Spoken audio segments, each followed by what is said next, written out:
Ambulance. ওটা ambulance না, ambulance. Ambulance. যদি তোমরা উইলির মতো সঠিক প্রনাউন্স করতে চাও তাহলে ডাউনলোড করো কুকু টিভি কিডস অ্যাপ। और एवरीडे कुछ नया सीखो। कुकू टीवी।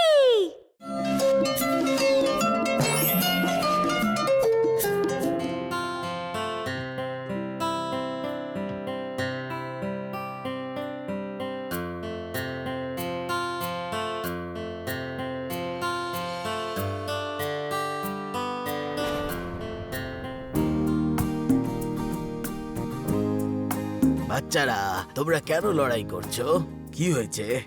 দাদু, নীল আমাকে ওর টিমে খেলা করতে দিচ্ছে না। নীল, তুমি ওকে নিজের টিমে কেন খেলতে দিচ্ছ না? ওর জন্য আমরা আমাদের গেম হেরে গেছি। ওর নিয়ম একেবারেই মানছে না। ওর কারণে আমি আরো একবার হারতে চাই না। নীল ঠিক বলছে, আমরা এবার ম্যাচ জিততে চাই। এটা একদম ঠিক কথা নয় বাচ্চারা। তোমরা সব সময় টিমের মতন খেলো। কিন্তু দাদু, বাচ্চারা, তোমরা টিম বানিয়ে খেললে জেতার চান্স বেড়ে যাবে। এসো, বসো, আমি তোমাদেরকে একটা দারুণ গল্প শোনাচ্ছি। ছোট্ট একটা গ্রামে একজন পরিশ্রমী কৃষক নিজের পরিবারের সঙ্গে থাকতো। ওর ছেলেরা নিজেদের মধ্যে সব সময় ঝগড়া করত।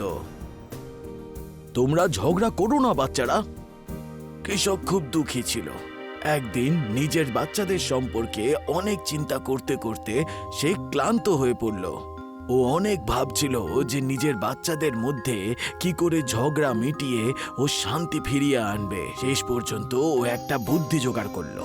ও নিজের সমস্ত বাচ্চাদের একটা লাঠি নিয়ে বাড়ির বাইরে অপেক্ষা করতে বলল। পরের দিন ওর সমস্ত বাচ্চা কাচ্চা ঘরের বাইরে ওর জন্য অপেক্ষা করছিল। সবার হাতে একটা করে লাঠি ছিল। বাবা আমাদেরকে লাঠি আনতে কেন বললো আমি জানি না। আমার কাছেও তো একই প্রশ্ন। ওর বাচ্চা কাচ্চা ওর মাথায় কি চলছে সেটা জানার জন্য খুবই উদ্গ্রীব ছিল। আর তারপর কিছুক্ষণ বাদে কৃষক বেরিয়ে এলো।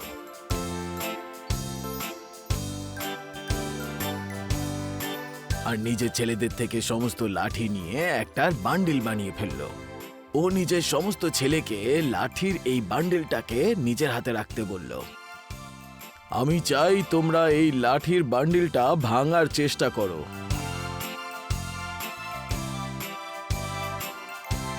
ওর সমস্ত বাচ্চা কাচ্চা এই লাঠির বান্ডিলটা ভাঙার অনেক চেষ্টা করে, কিন্তু তাদের মধ্যে কেউ সফল হয় না। তারপরে ও সমস্ত বাচ্চাদেরকে এক একটা করে লাঠি দেয়। বাচ্চারা, এবার তোমার হাতে থাকা লাঠিটা ভাঙো। ওর সমস্ত বাচ্চা কাচ্চা খুব সহজেই ওই লাঠিগুলোকে ভেঙে ফেললো।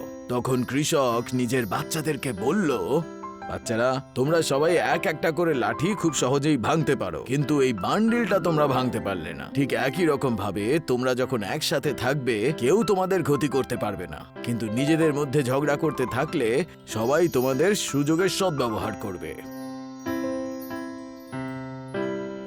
তাহলে তোমরা এর থেকে কি শিখলে? যদি আমরা একটা টিম বানিয়ে খেলি তাহলে আমরা জিতে যাব। এখন থেকে আমরা একই টিম বানিয়ে খেলবো। ধন্যবাদ দাদু, একতার ব্যাপারে আমাদেরকে বলার জন্য আর টিম বানানোর জন্য। চলো বন্ধুরা, খেলা করি। যাও বাচ্চারা, একটা টিম হয়ে খেলাধুলো করো আর আনন্দ করো। ধন্যবাদ।